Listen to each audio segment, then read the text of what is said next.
RTL Matin, Stéphane Carpentier. C'est Quentin Vinet qui vous informe à 7h sur RTL. Bonjour Quentin. Bonjour Stéphane, bonjour à tous. À la une, la colère qui domine encore ce matin à Aubervilliers. Les habitants de la ville sont remontés depuis l'incendie qui a fait 7 blessés graves, dont 5 enfants. C'était dimanche après-midi dans un petit immeuble qui n'avait pas l'autorisation pour servir d'habitation. C'est ce que dit la maire communiste de la ville qui pointe du doigt la politique du gouvernement en matière de logement. Il faut dire que selon elle, 40% des bâtiments sont dans un état indigne aux portes de Paris. En voici un exemple avec Nerissa Emani pour RTL. Dans les couloirs sans électricité de ce vieil immeuble, quelques enfants jouent au milieu des câbles dénudés qui pendent au plafond. C'est dégueulasse. On dirait un enfer. Là, c'est moche. Comme à son habitude, Ahmed, un voisin, fait rapidement sortir les enfants dans la cour. Pour lui, cet immeuble n'est pas sécurisé. On voit des trous sur les portes, on voit des trous sur les murs, sur les toits, partout. Des fois, j'ai peur. Des fois, je trouve des rats là dans les couloirs. Regarde, là, les fenêtres, comment elles sont cassées. L'électricité. Yamina et ses 3 enfants vivent au rez-de-chaussée dans 20 mètres carrés.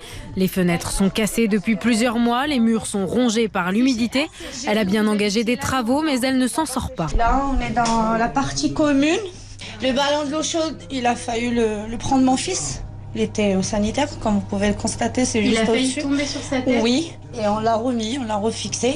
Le plafond est tombé, j'ai pu le remplacer avec d'autres plaques. Le loyer, 700 € par mois.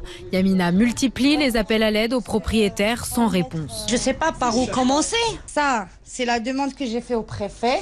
Ils m'ont dit normalement que vraiment je dois être relogée.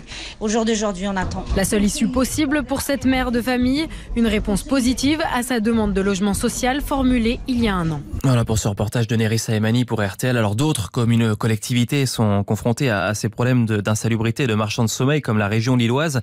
D'ailleurs, pour lutter contre cela, toutes les locations seront bientôt soumises à une autorisation. Ce sera le cas à Wattrelos, près de Roubaix.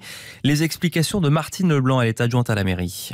À Wattrelos, justement, on avait déjà pris conscience puisque on effectue des visites de logements de personnes qui viennent se plaindre d'humidité, de VMC qui fonctionne mal, même y compris de bailleurs sociaux. Ce nouveau permis, c'est surtout pour éviter les marchands de sommeil. On en a moins sans doute que sur Tourcoing et sur Roubaix, mais on veut pas que ça progresse chez nous à Wattrelos. Donc on va aller sur place avant qu'il y ait une location pour pouvoir veiller à ce que le logement soit surtout très conforme à la légalité.